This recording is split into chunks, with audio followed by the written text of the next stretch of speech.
everyone, it's Emily. Welcome back to my channel. Today I am sitting down and filming another back to school video.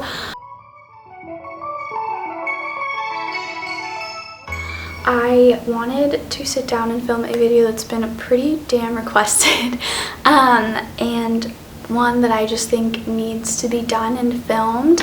So as you can tell by the title of this video, I am filming a tips and tricks sort of how to handle and survive Zoom University, or like online classes, and dealing with all of that and this whole situation. I have taken my fair share of online classes, but I feel like taking classes that have the live Zoom is like a whole other obstacle that I am finally getting used to, but it's still obviously a learning process for everyone.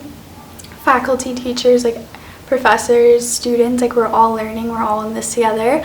So just a friendly reminder to be patient, and I know technology is great, but it also sucks.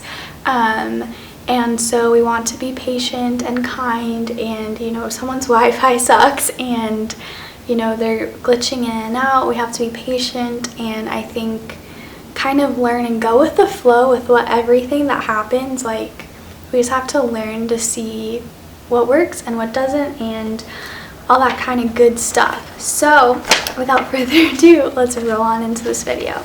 I made a little sticky note of ideas that I wanted to talk about. So tip number one is to take a lot of breaks. So if you have like a class at like 11 a.m. and it's a live Zoom session, lecture, or whatever, then I would probably get a snack before, and then make sure you're getting up, walking around once that class is done. And then if you have a class later in the day, again, make sure you're making enough time for yourself. So take breaks, because Zoom fatigue is so real. Like, I get tired so quick from sitting in front of the computer, which sounds like ironic, but really, like, Zoom takes a lot out of you. And so you want to make sure that you're staying hydrated, you're getting up, walking around and stretching, because sitting all day is not the best thing for you. And so really it's important to make sure you're getting up, walking around. I try and do walks down my neighborhood once a day, or just like doing something outside as a break, because that's all really good and will help you be a better student and learner in the end. Okay, my next tip is separate spaces if possible. Obviously, not all my tips are going to be able to be applicable to everyone, but for me, my brain works by like designating spaces. So for me, I'm going to do like my work for my job in my dining room, because I feel like for me, that's the space that I'm going to associate with work, and I want to just do work there.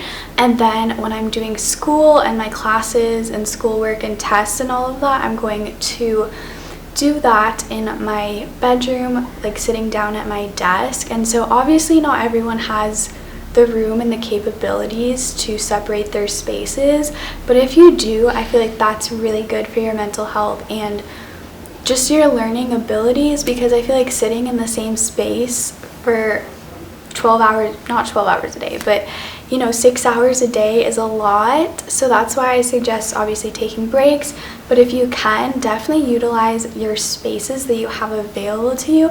Maybe you go to the park and just read your textbook, like do different things in different spaces, so that way you don't feel like just bored and exhausted from sitting on your computer in the same space every day, because that's not good or healthy either. So I think you have to find a balance, whether that's you read your textbooks outside, or you find a comfy chair to do reading for your classes or do work or whatever.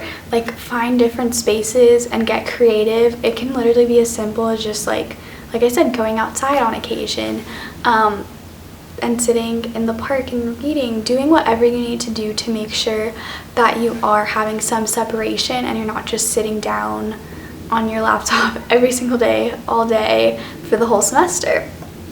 Okay, so my next one is getting a planner. I made a video a couple weeks ago about the Dream Achieve workbook, and I love it. It's by Hannah Ashton. I will have the link to her store and everything down below, but I live by this planner. It is probably one of my favorites because it allows me to time block, it allows me to work on my schedule for school, but also my work, and my work is super important to me, and so it's easy to sit down and be like, oh, okay, this is what I have to do today. I'm gonna time block and use this amount of time for work, this amount of time for school. And also has like meal prep, like guide to like organize and everything, and I love that because once school starts, even though your classes are online, you're still gonna get busy, you're still gonna get tired, and you're gonna get lazy. You're not gonna want to cook, so planning ahead is definitely something that is super important, and I highly recommend. So basically, planning is going to be your friend, especially now since your day isn't necessarily structured around, oh, I have to leave at this time to go to class or whatever. It's like, oh, you know, I need to get everything set up. Like, create a routine and use your planner, because that is going to be your best friend for, you know, your student and learning success. For me, I have to have like a to-do list or planner next to me whenever I'm working or doing school, because it helps me so much keep track of what needs to be done and what I've completed for the day.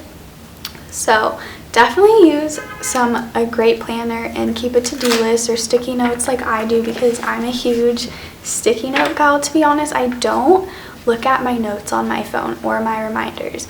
So for me, writing it down personally is more effective, but like I said, everyone is different. Sometimes writing things down on your phone is better for you. The biggest thing too with all this going on is figure out what works for you, because what works for me may not work for you, but use these tips to guide you as you experiment with what works for you and what doesn't in dealing with online learning.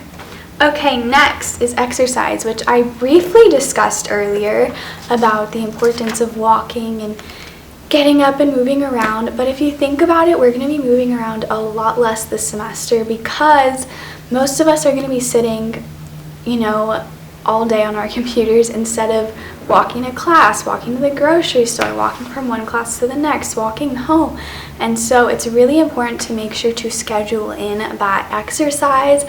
For me, my goal is to try to do a walk up, like I live by a bunch of stairs, so to do stairs, just a walk up and down the stairs, walk around my block, make sure I'm going in my backyard, you know, doing these things, make sure I'm taking these breaks because they're so essential, but it's so important to get exercise in because you're gonna need it.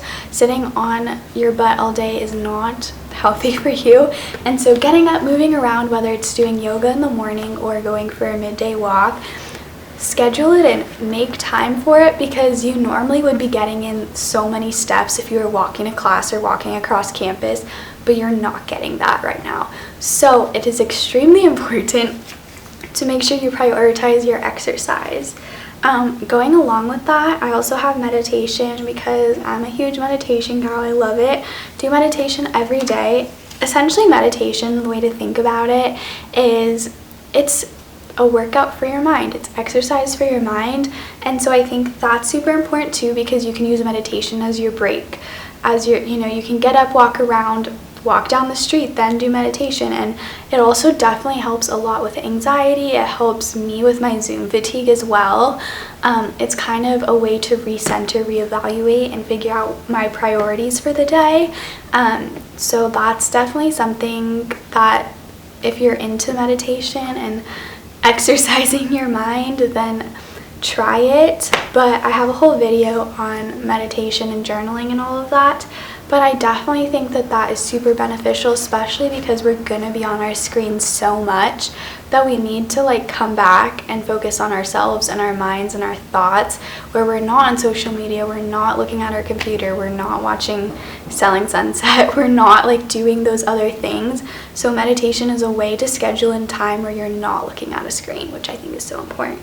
Which kind of goes to my next point. My next tip is limit your screen time.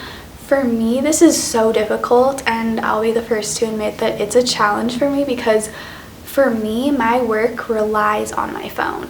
I am constantly on Instagram because that is what my job is, and so that's definitely super hard. For me, I see social media as not only my passion, what I love to do in graphics and creating, but also as my job. And so for me, it's personally really hard to separate the two sometimes because I don't feel like I'm working because I love what I do every day.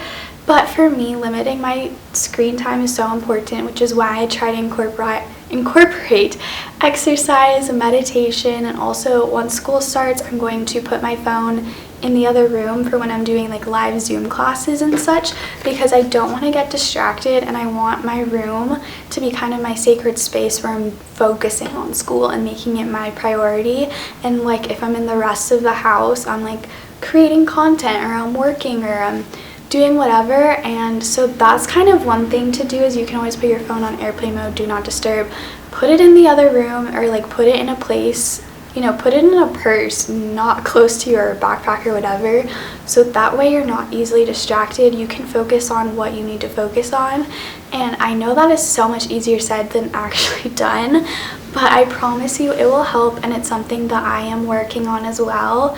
Especially with the school year up, I feel like my goal is constantly to try and get my screen time down, but like I said, it's really hard when your work relies on you being on your phone. So I always try to schedule in time walking down the block or walking my dog or spending 20 minutes doing meditation or whatever, where I'm not looking at something that has blue light. My next tip is put your phone away. So kind of connected to the last one, but definitely for sure put your phone away, because I feel like I just get so distracted by my phone. We all do, we're all addicted to them. But I think that just for this cause, just this specifically is so important, because you're gonna want to go on your phone and you're not gonna pay attention in class, which is, I mean, you're in class for a reason, but I know it doesn't feel like real class, so I get it, I get you. My next tip is to find ways to get excited. The school year is here, whether we like it or not, whether we're excited or we're not, whether we have mixed emotions or whatever, we have to find ways to get excited. For me personally, like I said, I love getting like planning and stuff, so for me getting a planner was super huge. So shout out to Hannah Ashton, because she helps me get excited by using her planner. Also, one thing too is that I got some really pretty notebooks. I got them off of Amazon, and I will link them down below as well. But I got a Kate Spade notebook and another really cute girly one that I wanted, because normally I get just like basic 5-star notebooks or ones that say SDSU on them, but I wanted to get really excited and feel really cute and empowered going back to school this semester, because it's not like I'm seeing my friends and I'm not by SDSU right now, so I wasn't gonna go to the bookstore and get those notebooks that I normally get. So I just ordered I ordered 2 large ones off of Amazon, and I'm also gonna be using my iPad to take some of my notes as well, because I have the pencil, and I'm really excited about that.